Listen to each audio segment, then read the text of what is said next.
Hey. Oh yeah, I gotta comment the link because what? I can't comment? What?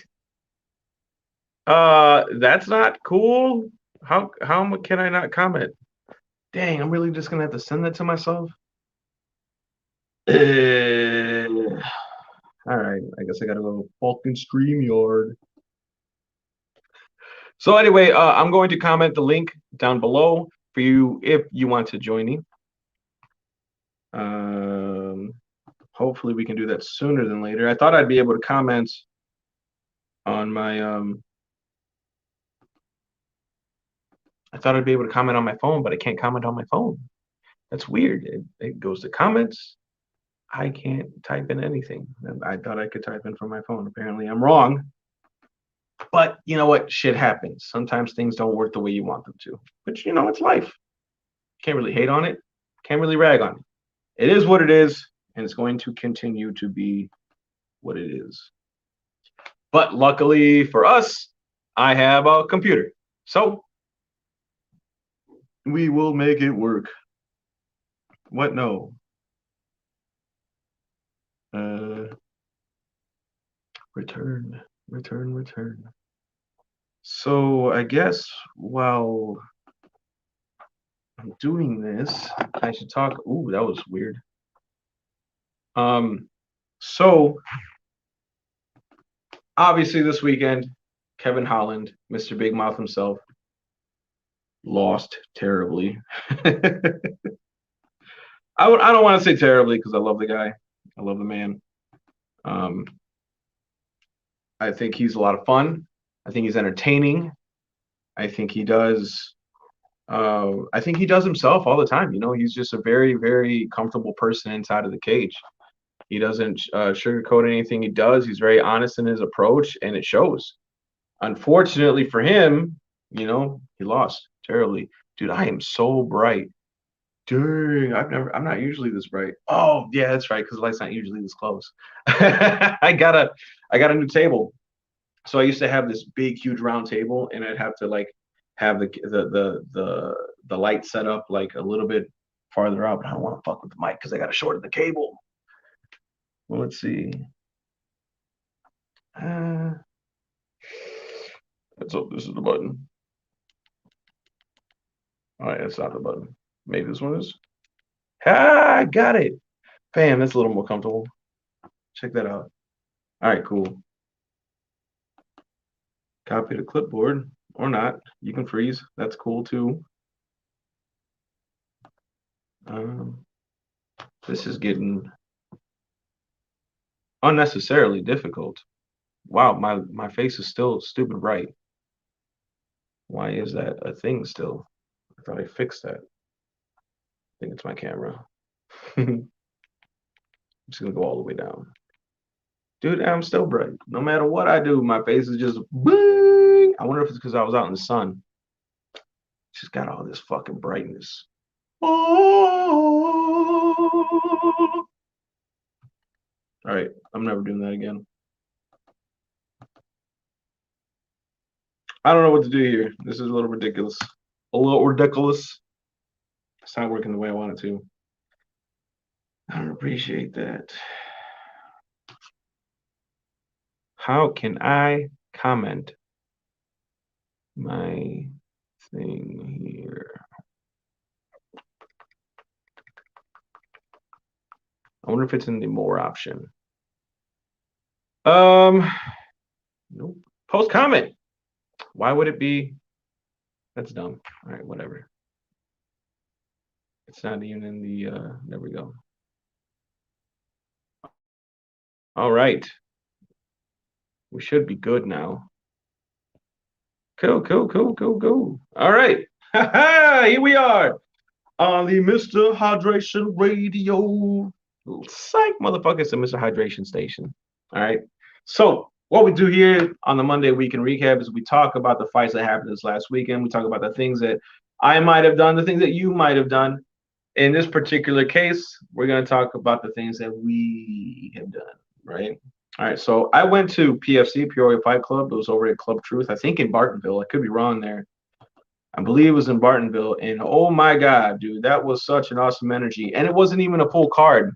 There was a ton of people that ended up pulling out of that card.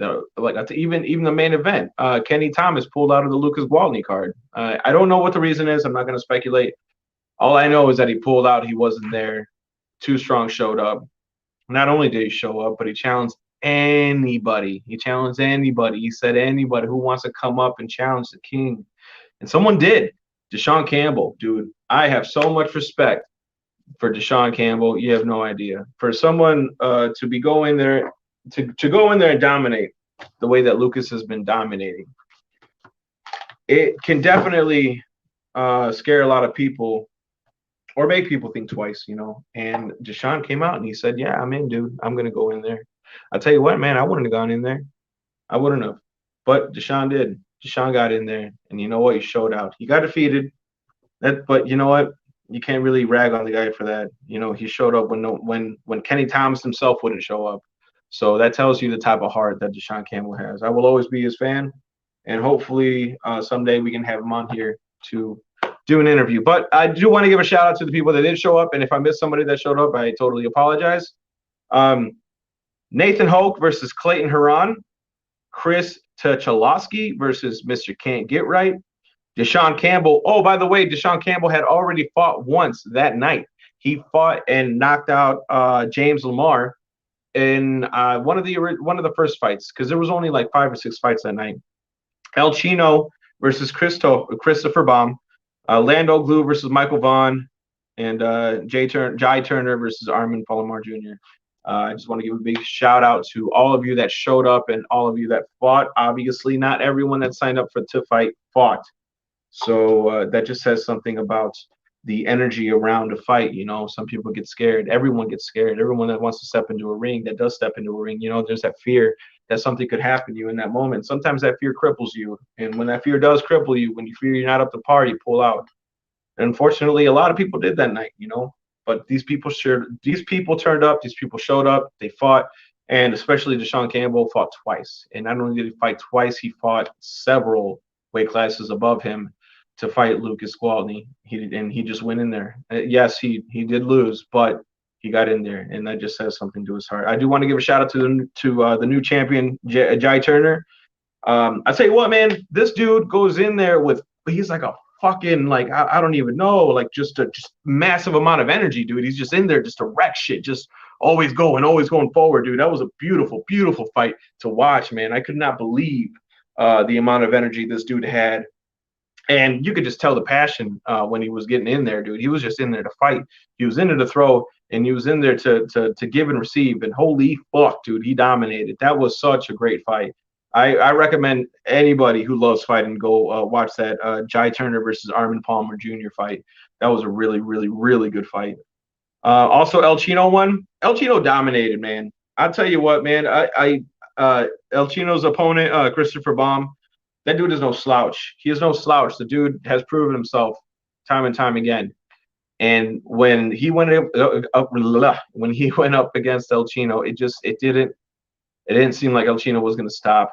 You know, he got him down. I think he knocked him down to one knee twice in that fight in the first round. I want to say it was in the first round. And at the very end of the very end of that first round, when he was trying to get up, the ref said, "Get up, give me some gloves." Got up, showed him some gloves, and went right back down. And then the judge called the fight. The referee called the fight off, and El Chino won. And nothing against Christopher Baum.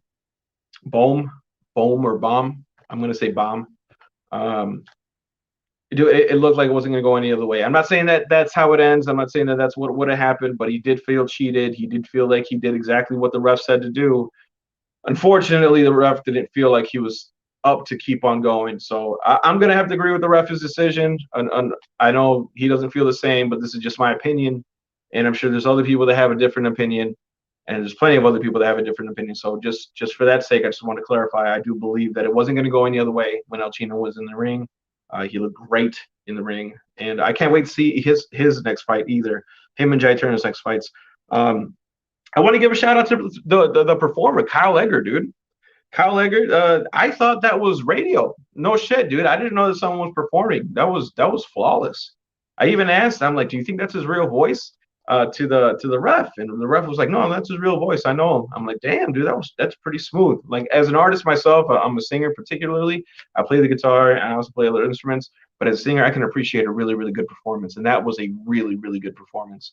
At least vocally, I didn't get to see him perform live because I was on the outside with my light as well talking to the referee about some things, and you know it was a really good performance. So not only do they have fights, not only do they have quality fights, but they have quality performance as well. So please go to the next PFC event, Peoria Fight Club, or why don't you just go to the next one where Street is gonna top the bill, and that way we can go in strong. But if you're from the area, go out and represent.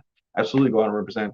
Who else I want to give a shout out to? I already said give a shout out to Deshaun Campbell. Again, Kenny Thomas pulled out. I believe he's out of Decatur. Him and I forget what his team is called, but he did pull out of the fight. And then just to get a fight in, Lucas Too Strong Waltley ended up challenging anybody, and that's where Deshaun Campbell ended up stepping up, which I thought was like, I mean, I could fucking praise Deshaun Campbell all fucking day. You have no idea how much I respect the man who steps up on short notice to fight a reigning champion, an undefeated champion. So that just says a lot about the heart that Deshaun Campbell has. And even Lucas Gwaltney acknowledges it, saying that he reminds him of a young Lucas Gwaltney. He reminds Lucas of a young himself in the fact that he would fight anybody, anywhere, anytime. And one of the things I really liked about that whole vibe out there is that you do have some fighters that are like that. And because of that is the only reason that something happened, and something happened amazingly. You know, he did put up a good fight. It looked like a veteran was going in to do his work, and he did do his work. But at the same time, it would not have happened without an opposing dance partner. So all props to the man. Hey, what's up, Robert? What up? Yeah, what's up, man? I was just gonna, it was cool. I actually got to interview him and Robert and Lucas at the very end of the fight. So if you want to go check that interview out, please go to Robert's page and you can see it. Short notice fights are just badass fighters. I love them. Love the fighters who do that. Remind me a lot of me and a few other cats in sanction circuits. Well, I hope so, man, because that was some real shit that he was putting out there. How about Robert treat his secretary? I don't even know what that means, but I like it. All right. Why don't we get Robert on here right now? Yeah, yeah. All right, let's do it because I love the man. He's the shit. What is up, brother? How you doing, my man? Man, I'm well, man. I'm good. Yeah. How you feeling, dude? After the whole night. Obviously, it's been 2 days since the whole everything happened. Tell me what's going through your mind right now. What are you looking at towards the future? Right now, just getting the rest of my champions some real competition. You know, I want the fans to have real action, and I don't want them going up against just anybody. So from here on out, like, champions only going to be facing top guys, like guys that pose them a threat. From here on out, I'm not accepting any more of this walkover stuff because it's embarrassing to the sport. Absolutely, man. They're definitely, especially with like people pulling out. That's another thing that was prevalent in Saturday night's fights, was the amount of people that ended up just being like, all right, I'm out of here, and they didn't even show up. Yeah. All the people that didn't show up, they know. I'm disappointed in it, but the show must go on. I still have an inbox full of people trying to take their place anyway, so it's okay. Absolutely, man. So I do want to ask you a question, man. I want to ask you, how do you feel about this fight? Now think about this, all right? Your middleweight champ, Lucas Too Strong Waltley, versus Mr. Lightwork. What do you think? Okay. That fight. Okay. I say before that fight happened, Lucas would have to put on some pounds. You know, Mr. Lightwork, he's at least 230, 240. Yeah, he's a real big guy. You know, he's a champion at Street Beast under the name Beast. Have you ever heard of Street Beast? He's actually their heavyweight champion. Dude, when he came over and I seen his fight, I think it was 3 weeks ago that I was doing a live reaction to fights that I seen, and someone had submitted that video to me. And I was thinking to myself, I'm like, oh my God, this dude has major skill. This dude really comes in knowing what he's doing. He moves well, he hits well, he knows exactly what he's going for. He rips to the body really well. And I'm telling you, man, I think that would be a beautiful fight. And I'm hoping. And but I'm just gonna say out right now, me and Lucas have had a conversation about this that does interest him. It is in a prior interview, I believe, on Friday that we talked about it. I would love to see that fight. I'm sure Mr. Lightwork would love to see that fight. Having a middleweight champion go all the way to heavyweight and go in there and fight against Mr. Lightwork, who Lucas even says he might get it done. Mr. Lightwork might be the one to defeat him at PFC. I think if you put any fight together, if it was up to me, I'd say definitely go after that one.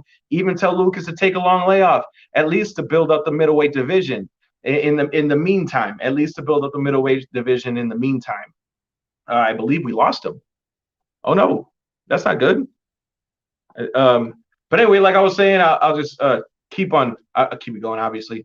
But I truly believe that Mr. Lightwork versus Lucas Gwaltney is a money fight. I think it's a money fight. Do me a favor, go watch the Mr. Lightwork fight and go watch Lucas fights, dude. They both got skill. They're mad talented. And Lucas wants to go get in there and test himself against a savage. He sees a savage in Mr. Lightwork. I say go do it. I say go do it. That's what I'm saying. And I say build it up. Not do it now. Give Lucas time to build his weight. Give the middleweight division time to create itself. Maybe even start a tournament of sorts. Get something together to where you're building up a middleweight champion for when Lucas goes and fights and win or lose, he goes back down and he defends his middleweight belt. Exactly. Shisha Love agrees. It would be a great fight. It would absolutely be a great fight. I think that's the fight where you don't know who wins, because it's Lucas, who's known for being gritty and known for having the talent and the work. He puts it in, and he wants to go in there against someone else who has similar attributes. He just happens to be, 200, or no, not 200, sorry, 40-some pounds heavier than him. I think he goes in there, and I think he gives us a show beyond any other show that you could give us. I think it would be a massive fight. Promote it the right way. You got the heavyweight champion from Street Beefs. You got the middleweight champion from PFC. You go in there and clash together. And no matter how it turns out, you are now connected to Street Beefs. And maybe you can even get a middleweight contender, or even go fight the middleweight champion, depending on how the outcome of the fight goes. I think that is the fight to do. That is my personal opinion. And absolutely, Lucas Gwaltney does not duck anybody. He doesn't duck anybody. That is my opinion. I'm putting it out there. I think it's a good idea, because you give Lucas Gwaltney a for sure fight. Give him even a month and a half, 2 months to train for it. Let it build up. In the meantime, have a middleweight tournament to see who challenges Lucas for the middleweight title in the meantime. I think that's what you do. I mean, the dude is just, 8-0, 8-0, 9-0 right now in the PFC. Let him get a big fight. Even if he loses, he went up all the way to heavyweight to challenge somebody. Not only did he go to heavyweight to challenge just anybody, he went up to heavyweight to challenge a rival promotions heavyweight champ.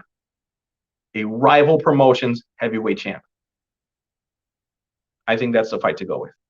That's my opinion. Thank you, Shisha Love. I appreciate that. Put that up there. Bam.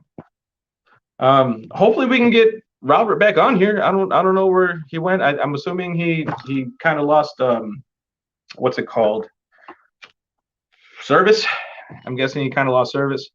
But another thing about that I really loved about Saturday's fights was when I went to interview these fighters, the honesty that came from them as I'm interviewing them was something I wish that everyone could hear. The music was obviously louder than us speaking from myself to the phone. But next time I go there, I should have all my gear with me, where I will have a mic and I will be able to interview people. That way we can hear everything regardless of the music in the background.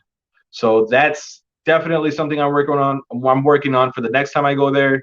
And that way we can get these honest opinions on audio, because right now I went to go watch some of the videos, and definitely the music is overpowering what we're saying and how we're saying it. They're so tired, they're not trying to sound louder than the music at that point. They just got into a fight. Their energy's gassed. I mean, I'm pretty sure they're hurting, they're in pain, and they're just being as honest with me as possible, trying to get out of there as fast as possible. And I'm trying to do the same in terms of making sure that they get to where they want to be as fast as they can be. I wanted to have, I wanted to let them have their light to shine while I was there and while I had the ability to do so. So next time, I'm going to be having a microphone with me, and hopefully I can have a camera guy with me to work all this stuff. Maybe even someone with a computer who can function with all the comments, and maybe we can get some comments read to the fighter, maybe ask them what they're doing, and interact in that sort of form. I'm not looking to go over 3 minutes with these interviews. I know they're young. I don't want to take too much time from their recovery. And if they want to go longer, obviously, I'm open to it. But, I don't want to take up too much of the time. One of my favorite interviews, by the way, this last weekend was Jai Turner. Jai Turner just is now the lightweight champ. I really love this fighting style. He came out and he was like a pit bull. Like, the dude was all pressure at all times. And one thing that I really, really liked that he said to me during the interview was, I thought I was the only athlete here. Turns out I'm not. He was like, oh my God. And he's just giving his opponent props. He's telling him, like, it was a good fight. I went in there and I did what I had to do. But man, when it comes to dancing, you can dance by yourself all the time, but it never looks as good if you're dancing alone. And to have a great dance partner, that dude had a great dance partner. He was giving him the pressure, but that dude was in it to win it as long as he could be. Everyone's got their breaking point. Unfortunately for his opponent, Jai found that breaking point, exploited it, and now he's a new lightweight champion. I don't know who I want to see him fight next, but I am so excited for his next fight. So excited, so very excited for his next fight. Hopefully that'll be sooner than later. Hopefully, we'll see. Another person as well that I really enjoyed interviewing was El Chino. El Chino came over with his manager. I thought that was really good. Oh, nice. That's awesome. Yeah, he's been. That's one thing I love about PFC. I'll get into El Chino later, but that's one thing I love about PFC is that you guys did come from a backyard. I actually stepped into I'm sorry, I had a brain fart there. I actually stepped into Robert's ring Saturday night after the fight. Saturday night, we went to Robert's house and he said he had a ring out back. I was like, no fucking way, for real? So we went out back and it's like a whole ass ring. I was like, what? Stepped in there, got a little loose. I was like, damn. I mean, it's been a while since I stepped into the ring, but that felt good to be in there. It felt good to be moving and grooving in there. It's a ring made out of ground and rope, but still, it's a ring whatsoever. And it was a lot of fun being in there. Oh, you thinking him and Bull? Are you talking about El Chino or are you talking about Jai? That would be cool. I'd like Bull, man. I do like Bull. I love his energy. I was hoping to have an interview with him, but it just never came to fruition, unfortunately, on Saturday. I would love to interview him again. I actually interviewed him maybe a month ago. I want to say like a month ago. He came on the streaming platform version of the Mr. Hydration show. He did come on the streaming version, and I'd love to interview him again. I was hoping to interview him Saturday, but unfortunately the time just never. I don't know what it was. You're in the moment. You don't really think. You're just getting in there. From concrete to yard to, oh, no shit. Oh yeah, that's right. The 4-way corner. He did say that. The 4-way corner to the yard to the building to another building, and now at Truth. That's crazy. I love that build up because really you have to start from the bottom up, and there's no other fight organization that I can think of that has gone from like the street corners to a street corner intersection to the backyard to a building to going into a garage to another building to going into Club Truth, which is holy fuck, dude. Club Truth, what a fucking way to fucking elevate yourself. Holy shit, dude, that's crazy. That was nuts. I remember watching Lucas fight in the garage, and I was like super impressed by the talent that was coming out of them. Like, man, these guys are no slouches. These guys are like, yeah, they're fighting in a garage, but they're no slouches. Like these are some legit fighters in there. Good skill, good heart, like great showing of heart, by the way. Great showing of heart. And then to end up at Club Truth, and the first time I seen a video at Club Truth, I was like, no way, like what? That's crazy. So I don't know. I really appreciate what you guys are bringing to the table for sure. But yeah, Jai versus Midnight. I am all down for Jai versus Midnight. for after what I seen from Jai, dude, oh my God. Like that dude, I'm telling you, he's like piston. He's like a pit bull. That dude is a lot of fun to watch. He brings a lot of entertainment to the table. And he's just a real humble guy, real humble gentleman. You know, when I was interviewing him, you could just tell. He like, because after a fight, man, you're on cloud nine. You can be as cocky as you want to be after a fight. You can be as humble as you want to be after a fight, and it's just honest. And that dude just seemed like a real humble person. Like he's in there to do damage. Obviously, when he's in the ring, he's a monster. But come outside the ring, that dude, you could tell he's dedicated to his craft. A real gentleman, that man. Yes, on Sumner Street. Oh, nice. Hell yeah, Sumner Street. That's cool. I got a lot of good memories on Sumner Street. It's not Peoria Sumner Street, but you know, Streeter's Sumner Street. I got a lot of good memories out there. It's a really really cracking spot. I dig it. So tell me, Shisha, I want to know. I want to know right now. Next middleweight contender. If it's not, if Lucas doesn't fight Mr. Lightwork, who is the next middleweight contender? Because off the top of my head, personally, I can't think of one. I know he wants to go up and fight whoever. Kenny Thomas was supposed to come in, but obviously he didn't even show up. So who's next? That's a question that I have for you, Shisha. That's definitely a question I have for you. Ooh, what is this? What are you? What the fuck? Oh. Oh shit.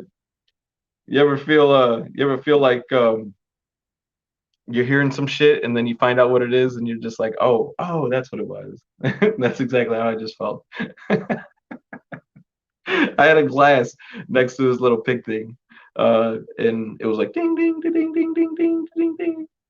Exactly. Check this out. Boom. There isn't one. There isn't one. Lucas Gwaltney literally cleared out the middleweight division. He cleared out the middleweight division. D block 2 times. When's the last time he fought? Prince, crap, I forgot his last name. I don't even know if Prince is his real name, but whatever that guy's name is. He fought what, Lucas twice and he hasn't fought again. Who are the other contenders that he fought? That I believe every person that Lucas has fought, it was their last opponent was Lucas. If I'm not wrong, I could be wrong, but I think every opponent Lucas has fought, I think he's retired. I'm pretty sure he's retired. Oh yeah, absolutely. Nobody messing with him at all. He know how to work in there. Oh yeah, for sure. He's an intelligent fighter. That, I mean, Lucas knows what's up. You know, he knows exactly what's up, and he's that's exactly why I wanted to fight Mr. Lightwork. Just watching Mr. Lightwork work, holy fuck, dude, that dude's got skill. He knows where to be, when to fire, when to defend, and he's like real quick with his in and out movements. I mean, he's definitely good at defending. The dude was so conscious of what he was doing in that fight that I seen. I was like, damn, I'm super impressed by that guy. And when Lucas brought him up, I was like, oh, dude, that's a fight. That not only is that a fight, but that's a money fight. That is a money fight if I've ever seen one. Holy fuck. That could garner so much attention from not only PFC, but also from fuck, I forgot the other promotion name again. But yeah, it's mind thing with Lucas. Oh yeah, dude, he's got such a strong mind. That dude up here, he's just fucking all iron. Absolutely. I mean, in that fight, I mean, I know I've said it at the beginning of the broadcast, but that fight looked like a veteran going in to do his work, and he did his work. And nothing against Deshaun, but there's levels to this game, and it just looked like he was just in there to put in the work, just to go in there and like do what he needed to do, maybe get some like pop shots off, but he wasn't looking to destroy the man by any means. There was a lot of opportunities that Lucas didn't take advantage of that he would have otherwise. And I feel like someone who's going to challenge him needs to come next, and the person that's going to challenge him next, I believe personally, is Mr. Lightwork. I think you can build that fight up so greatly. I think you can really do something massive with that fight, and I hope it happens. I hope it happens. I really do. It's I wonder what happened to Robert, man. I thought he'd be back on here by now, unfortunately. But it's probably a connection thing, a service thing. So let's talk about the UFC fight this weekend. Kevin Holland versus Derek Brunson. I believed that Derek Brunson was going to win that fight. I thought that it's just number one, his wrestling prowess, his he's just a veteran of the game. The only people that get past him are the people that are next in line to become a champion. You have Yoel Romero, who beat him, who fought for the title 3 times. Arguably won one of those times, but he didn't get it on the judge scorecards. He fought Robert Whitaker. Robert Whitaker went on to beat Yoel Romero to become the champion, and then he lost to Israel Adesanya, who then beat Robert Whitaker to become the champion. The only people who go in there and win against Derek Brunson are the people who are top notch, and even those people might not even win anymore because I'm telling you, man, Kevin Holland is no slouch. He's a big mouth. Yeah, he likes to talk. Yes, he's a little crazy in the ring. Yes, but he is talented. He went on a five-fight winning streak last year, and he ended it with knocking out Jacare from the bottom. From the bottom. That man knocked him out from the bottom.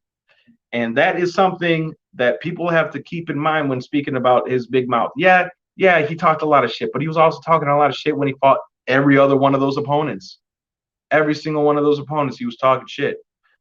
Whether he was talking shit or not talking shit doesn't fucking matter. What matters is skill for skill, and skill for skill. Derek Brunson was going to win that fight. I believe not 9 out of 10, but maybe 7 out of 10, 6 out of 10, something like that. But he was definitely winning Saturday night, and he did. He won. It was a long, drawn out decision, a lot of takedown, a lot of ground time. But at the very end of the day, dude, if you can control another man for that many minutes, for 25 minutes, then you win. You win. There's no getting around that. You win. You took the fight. You got the fight where you wanted it to be, and that's where it is. So my thoughts. I want Derek Brunson. You know, he's calling out Paulo Costa. No, who's calling out Paulo Costa? I think it was him. I think it was him calling out Paulo. I don't want to see that fight. I don't want to see him versus Paulo Costa. I want to see him versus the loser or winner of Robert Whitaker versus Kelvin Gastelum, or maybe even Wonder. No, Wonder Boy's not even 185. My bad. But I do want to see him fight the winner or loser of Robert Whitaker versus Kelvin Gastelum. No, I think that should be a number one contender. Definitely the winner of that goes fight Israel Adesanya. Darren Till. Darren Till versus Marvin Vittori. The winner of that fight. I think you should fight the winner of Marvin Vittori versus Darren Till, and whoever wins that fight will be next in line for whoever faces off against Israel Adesanya between Robert Whitaker versus Kelvin Gastelum, which I think Whitaker's taking that fight. And between Darren Till and Marvin Vittori, I think Vittori's taking that fight. And I think him versus Brunson is definite number one contender next in line because I think they're going to aim for the winner of Robert Whitaker versus Kelvin Gastelum to be on the next Ultimate Fighter coaches. I think they're going to be opposing coaches. I mean, it could be wrong. Pretty sure that's how it's going to be, though. So that's my opinions on that. Next, dude, the amount of power going into the ring for the main event next weekend is ridiculous. We're talking about Francis Ngannou. Francis Ngannou, who's had 2 minutes and 34 minutes, 2 minutes or 43 minutes worth of fight time in the last 3 fights. That means he's knocked 3 opponents out in less than 3 minutes. All together. That's all together. That is compounding the amount of time he spent in the ring in those last 3 fights and put them together. And that's how much time he spent in the ring. 2 minutes and 43 seconds in the last ring. And he's fighting the champ, Stipe Miocic. Now, Stipe is consistently the underdog in these fights. And I don't understand why, because the dude is a fucking monster. Not only is he a monster, but he's got this fucking right here. He's a strong-ass mind. Strong-ass mind. He goes in there and he knows what he has to do, how to do it. The first time they faced off, he made Francis Ngannou look like he shouldn't even have been in there. He made him look like he should not even have been in the same ring with him. How much time he took him down, how he controlled him on the ground. Yeah, he's worked on it since then. Of course he has. But he's only had 2 minutes and 43 seconds worth of fight time in the last 3 fights. The last 3 fights? The last 3 fights? Dude, he fought Alistair Overeem and knocked him to the fucking moon in somewhere around 3 minutes. He fought what the fuck is his name? Derek Lewis. He fought Derek Lewis and he lost to that because he couldn't get over the hump in his head. He couldn't get over that mind game that not Francis, but that Stipe put into him. No, Stipe embarrassed him, man. I'm telling you, Stipe embarrassed him. That's the type of shit you don't get over, especially after all the shit that everyone talked, dude. The amount of guilt and sadness and just regret that you feel after a fight that you lost. Imagine that being on the biggest stage, in the highest scale. That is a lot of things that you have to deal with, a lot of demons that you have to work through to get back to the title shot. And he has worked through those demons. And who knows, maybe he's better at grappling defense, but he hasn't shown it in the cage. He has not shown it in the cage. He has not gone in there and gone through the fire in the cage to prove himself. Unfortunately, he gets to do that against Stipe this Saturday night. And who knows? Who knows? Maybe he gets it done. Maybe he doesn't, but he gets the opportunity to find out this Saturday. My personal pick is hard. It's hard to do because Francis Ngannou has been on the opposite spectrum of Stipe. Stipe, ever since Francis, he's only fought Daniel Cormier. He's been training for one guy for 3 years. One guy. Not necessarily a powerhouse, even though he did get knocked out in the first fight, which, by the way, I accredit that to the eye poke that Daniel Cormier gave to Francis in the first fight and then knocked him out because he wasn't looking. You can't roll with the punch that you don't see. You know what I'm saying? So he knocked him out in that fight. My bad. Knocked him out in that fight. Now he's going up against Stipe, or he's going up against Francis Ngannou, Daniel Cormier is 5'10", Francis Ngannou is 6'4". Daniel Cormier's reach is like 72 inches. Francis Ngannou's reach is like 83. There's two totally different body types, and it went from fighting this guy for 3 years, Daniel DC Cormier, 5'10", power. Let's call him a powerhouse, short, stocky wrestler. Now you're gonna fight a tall striker. Granted, a tall striker that you already fought, but a tall striker that you were getting prepared for after fighting a multitude of people. This is after fighting the same person for 3 years, basically, in 3 fights, training for the same person. Those habits are hard to kill. The habits that he had to gain, the habits that he had to get into to beat Daniel DC Cormier might not go away fighting Francis Ngannou.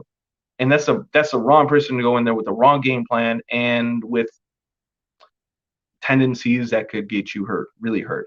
Now, I'm not saying that he's going to lose because of it, but it does make me real hesitant in choosing Stipe. But at the end of it all, because of the time in cage, because of his time in cage, because of the skills that maybe have amassed here in terms of wrestling, because he had to train for DC, he did have to train wrestling.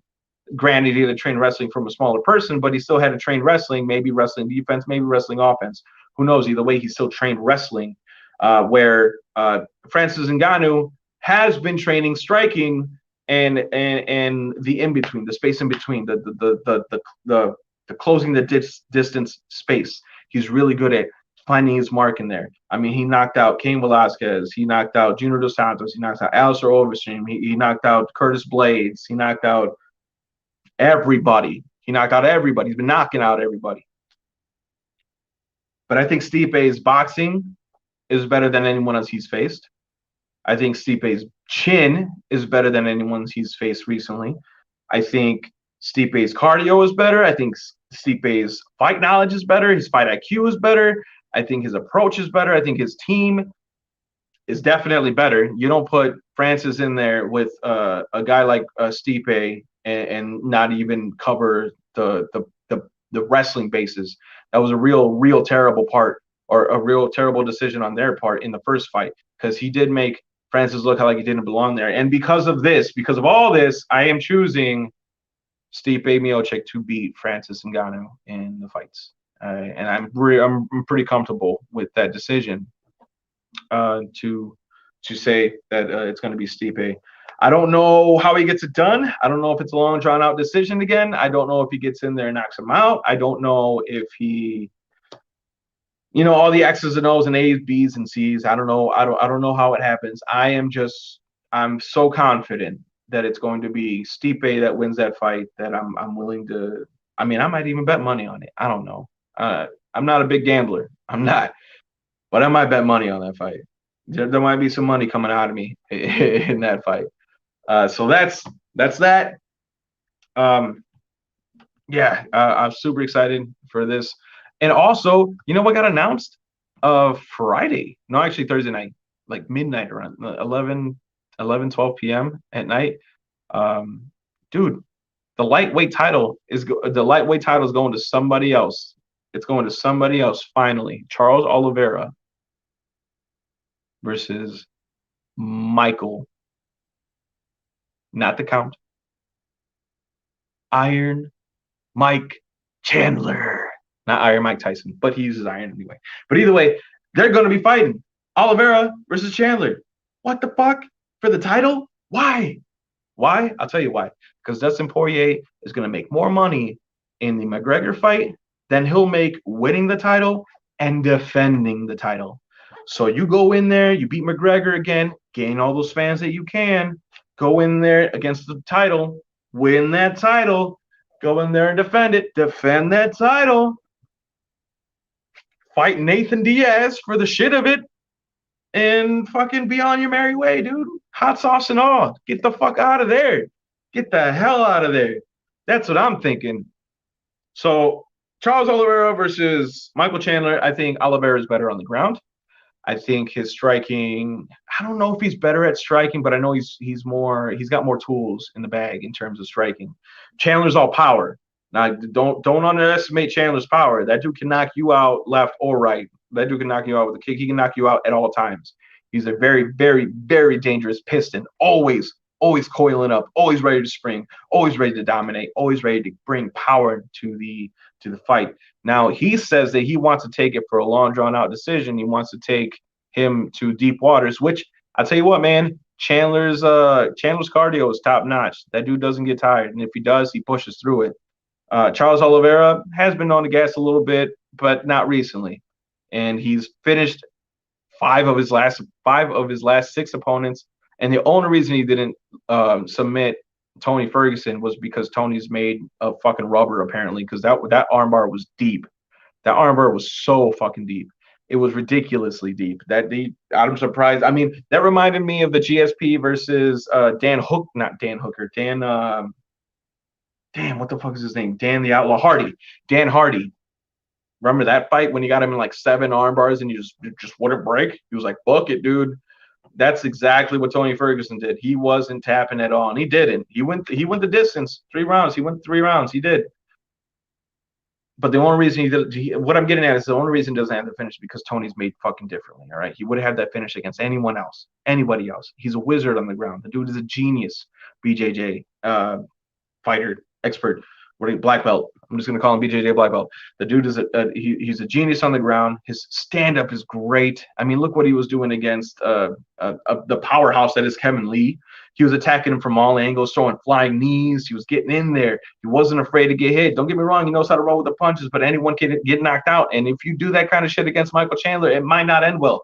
But that's how I felt about Kevin Lee. And look what he did to him. He dominated him. Not saying Kevin Lee is as mentally strong as Michael Chandler, because Michael Chandler's mind is a whole different monster. It's a whole different animal up there in Michael Chandler's brain. The dude is a beast. Well, how do I see this going? Man, Dan Hooker is a savage, right? Dan Hooker is a savage. That dude is willing to go toe-to-toe with anybody. Dan Hooker was not on his game on that particular night, and for him it would be morning because I think it was like 7 o'clock in the morning over there in Abu Dhabi when they fought, so we could have it over here at fucking 9 o'clock at night. Which, man, come on, card that big, whatever. Anyway, so he didn't show up for whatever reason. He didn't go in there and try to fight him like Dan Hooker normally does, and he ended up getting knocked out for it. That being said, Charles Oliveira shows up. I don't know if he beats Dan Hooker, but I know he shows up. I know Michael Chandler shows up. I know the best Michael Chandler can beat anybody on this planet, and I know the best Charles Oliveira can beat anybody on this planet. That being said, I'm going to go with Charles Oliveira. I'm going to go. I think he has more tools in the bag. I think he's going to be smart. I think he's been through the fire multiple times. He's fought everybody and anybody. He's only lost to the best. And if he loses against Chandler, then Chandler deserves to be champion. I mean, you don't get records much better than Charles Oliveira's record in 6 fights, 5 knockouts in his last 6 fights, 6 fight winning streak in the lightweight division. It don't get much better than that. Dustin doesn't have that. Gaethje doesn't have that. Chandler doesn't have that. Tony doesn't have that. You know, the only person that I think has that in the lightweight division is Makhachev. Rafael dos Anjos definitely don't have it. Kevin Lee doesn't have it. No one in the top 5 has the record that Charles Oliveira has. No one in the top 5. I think if Michael Chandler beats him, he deserves to be champion. I think he does. I think it should have been Oliveira versus Dustin Poirier, but unfortunately, not unfortunately, because I'm so happy that Dustin Poirier is getting the money, but because of that decision, you know, he's going to be fighting Chandler. People say that Gaethje should have been in there, but Gaethje lost to the champion. Dustin lost to the champion. McGregor lost to the champion. You know, in my personal opinion, I'm really the one thing that I'm really enjoying about this fight is that neither Chandler or Oliveira has fought Khabib Nurmagomedov. That means neither of them has lost to Khabib Nurmagomedov. You're having a new champion that has never been touched by Khabib. You're having a new champion that has never lost to Khabib. I was going to say to Khabib, but it's been a while since Charles Oliveira lost, and it's been 3 fights since Chandler lost. He lost his title in Bellator, came back, won a fight, came back, fought Benson Henderson, and then he came over here, fought Dan Hooker, and he beat him. And I think all 3 of those wins were knockouts. And in the last 4, I think the last couple of fights of his, probably you can go back 7 or 8 fights that they've all been knockouts, you know, one way or the other. Still knockouts. Chandler's in there to win it.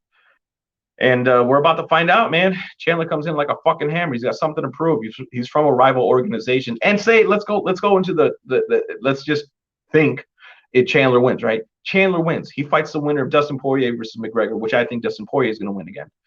Now he goes to fight Poirier and he wins against Poirier. Let's say he wins against Poirier, right? Just for the sake of this conversation. You know what that does to Bellator?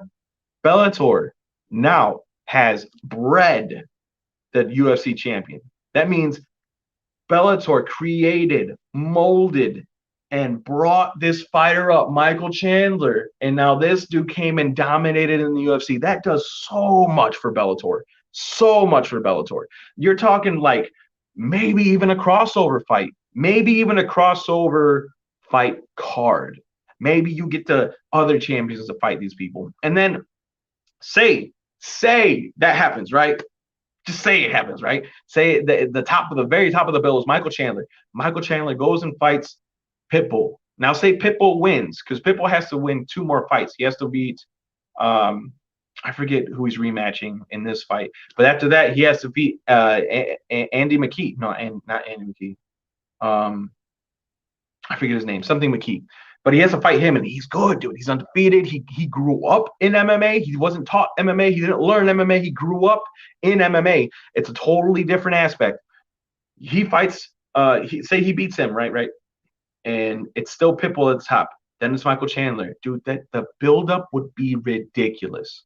And then they fight for that title on a crossover Bellator MMA, Bellator UFC MMA card.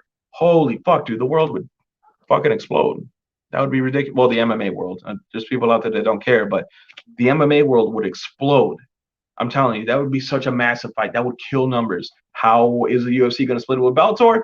Who fucking knows? Bellator basically created Michael Chandler, but UFC has Michael Chandler. So however they decide to divvy that up, I'm assuming UFC is not going to take anything less than 60% of that, 65% of that. But either way, it's a win for Bellator. Either way, that's a win. You take 40% of that, dude. Not only do you walk away with 40% of 3 million, 4 million buys, I don't fucking know, but you will also walk away knowing that no matter who wins, it's Bellator that wins. If you get Michael Chandler that wins that lightweight fight, it's Bellator that wins because they created him. If you get Pitbull to win that fight, then it's Bellator that wins because Pitbull is still in Bellator. No matter what happens in that fight, Bellator wins. Bellator wins. Now that is no longer UFC Bellator. Now it's UFC Bellator. Oh man, I could talk about this shit for hours. I love this. I love it though. I genuinely enjoy. I've been following the sport for fucking 13 years, 14 years now. I've been following MMA since I can fucking remember, dude. I mean, it's been forever since I've been following MMA. Boxing, I've been off and on since I was a kid. You know, there has been like big fights that I really liked, like Manny Pacquiao when I was a kid, Floyd Mayweather, even going back and watching Mike Tyson fights and Muhammad Ali fights and Roberto Duran fights and you know all the great fighters and even as of recently Tyson Fury, dude, him versus Deontay Wilder was a great fight. But I've never been into boxing as much as I have been into UFC. I haven't followed boxing like I have UFC. I haven't been invested in reading articles and catching the interviews. I used to watch like the post fight press conferences just so I could get knowledge of the fighters and how they think, how they feel, maybe what their next move is. I really enjoy watching this stuff. So like talking about this, if it comes natural to me, it's because I've been doing it for like 14 years that I've been watching it. I've only been talking about it since the beginning of this year. I only started 2021, but in terms of like watching the thing, I've been studying this for forever, and I really enjoy it. I really love it. Okay, it's enough about me. Let's talk about Corey Sandhagen versus TJ Dillashaw. TJ Dillashaw coming off a 2-year hiatus, brought on from him popping for performance enhancing drugs. I mean, he popped for steroids, dude. He not only did he pop for like, I mean, not steroids. It's a blood thinner. I think it's so you can have more energy throughout the day. I think it's Turinabol is what it was. Could be wrong. Don't quote me on that. I'd have to look it up. But anyway, he popped for PEDs, performance enhancing drugs. Got his title taken away after he lost to Henry Cejudo, who he dropped down from 135 to go to 125 to challenge Henry Cejudo, and he lost in like 32 seconds. Holy fuck, that was a fight. You should go watch that one. That's a destruction, dude. So he destroys him. He goes back up to 135 to defend against Henry Cejudo. Then he pops for the drug 2 months later. Pops for Turinabol, I think, allegedly, whatever that term is. He pops for Turinabol, gets his 2-year term. Then they have a vacant title between Henry Cejudo and I forgot his name. I feel bad because he's a really, really, really good fighter. One of my favorite fighters to watch. He reminds me of Jose Aldo, and it's funny because he fought Jose Aldo right after that. But anyway, he fought him, won that fight in the second round. And then he goes and fights Dominic Cruz, beats him, then retires. He's like, "Fuck it, I'm done. I'm out of here." So they put up a new fight between Peter Yan and Jose Aldo. Aldo ends up losing that fight, so now it's Peter Yan. Then Peter Yan was defending it against Aljamain Sterling, and then Aljamain Sterling won because Peter Yan gave him an illegal fucking knee. He got DQ'd. Aljamain Sterling is the only champion to have ever won a championship fight or a belt because of a DQ. He's the only one. So how do I feel about it? I don't think he's a champion, but neither does he. But he has a championship belt now because he did get a DQ. So, you know, win, lose, or draw. But either way, TJ Dillashaw's coming back. TJ never lost that belt. Yeah, he cheated, but he didn't lose the belt. So what happens? He's going to be fighting Corey Sandhagen. Corey Sandhagen is on his own run. He's destroying people. I think I want to say he's for sure 2-3. I just don't know if he won his last two or if he won his last one because I know he lost to Aljamain Sterling and pretty badly. I mean, Aljamain Sterling steamrolled him. He steamrolled him bad. But I believe he was undefeated. I could be wrong, but I believe he was undefeated until he fought Aljamain. And so in his last 3, he's definitely in 2-3. But he knocks out Frankie Edgar in emphatic fashion. Like, he knocks him the fuck out. Flying knee, boom, falls on the floor, dead, dude. Nothing, no reaction. Dude, I love Frankie Edgar, but homie was dead. Homie was dead. He was out for the count. He was not getting up for a long, long time after that. Anyway, he's going to be fighting Corey Sandhagen. Now here's the thing. How does TJ Dillashaw come back? How does he obviously comes back better. He has to come back better. What else are you doing on the off time? Especially someone as competitive as him, you can't get it out. So you go and take it out on whatever the fuck you can. You get better. But he's also nearing, 36, 35, 36. I'm not saying that's old in general, but it's old in the fight game. Corey Sandhagen ain't nowhere near 35, 36. Corey Sandhagen is young. He is a up and comer. He's trained with TJ Dillashaw. He knows what he brings to the table. He knows his energy. He's felt him before. He knows the distance. How does he work with that? And how confident is he from those sparring sessions that he challenges TJ Dillashaw? Because that's who called him out.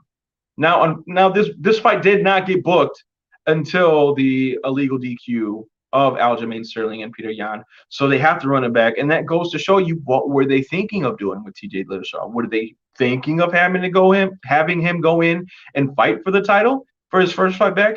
Who knows? All we know now is that he's fighting Corey Sandhagen, and that is a beautiful fight. That is a beautiful fight. I think, given the time off, given that Corey Sandhagen has been on a steamroll, given that they have trained together, given that Corey called him out, and the 2-year layoff, I'm not saying that there's a thing as ring rust, but there is a thing with knowing what to do in the cage.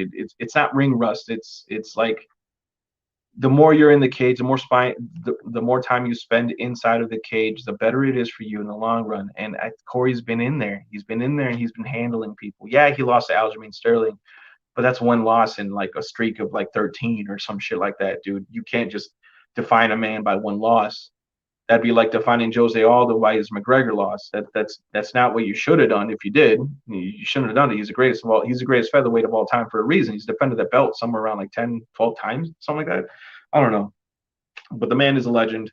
So I'm going to say it's Corey Sandhagen, because I just believe that, dude, old eat the young. The old eat the young. That's just the nature of the beast when it comes to MMA, boxing, any kind of combat sport in general, any kind of sport, period. You know, the young's got to come in. It's got to get renewed, and the old got to leave. Now, I'm not saying TJ's old, but he's old for that division. So I'm going to go Corey Sandhagen on that one. That's my opinion. All right, well, I'm going to get off a little bit early tonight. I want to go get some wings. I'm going to go eat some food. I want it to be delicioso. All right. So unfortunately, I'm going to be getting off here. I hope you guys enjoyed my predictions. I hope you guys enjoyed my talk about the PFC. Like I said before, I really, really, really want to see Mr. Lightwork versus Lucas Too Strong Gwaltney. I think that's a beautiful fucking fight. When it comes in terms of skills, Mr. Lightwork knows what to do. So does Lucas Too Strong Gwaltney. And Lucas already cleared out the middleweight division. There's no middleweight contender to bring up. Kenny Thomas didn't even show up to that fight. Dude, give him someone who's going to show up, who's going to give him a fight, and that is Mr. Lightwork. And who knows, maybe that's the man that gets it done. Maybe that's the man that finally beats Lucas in the PFC ring. Who knows? All I know is that man brings hype. Lucas brings hype. You put that together, that's a money fucking fight. That is a money fight. Put that together, put it together, put it together, put it together. I'm telling you. All right, I'm done. Done talking about it. One more shout out to Deshaun Campbell for stepping up and fighting Lucas on last minute notice. Another shout out to Jai Turner for becoming the lightweight champion. You fighting Midnight, I think that'd be cool. I'd love to see that. Jai Turner is a piston. That dude comes out and he's strong the whole fucking time, dude. Maybe he might have been gassing out. Maybe he wasn't being gassing out. I don't fucking know. All I know is that dude comes out and he comes out hard. And I hope to see him soon defending his title, because that dude, that's something to watch. That's something to watch. As well, shout out to El Chino for winning the featherweight title. That was an awesome fight. All right. I am out of here. Make sure you show up to PFC. Make sure you drink your fucking water. Stay hydrated, because it's good for you. And yeah, Peoria Fight Club, Club Truth, water. Oh, yeah. Love yourself. It's a good day to love yourself.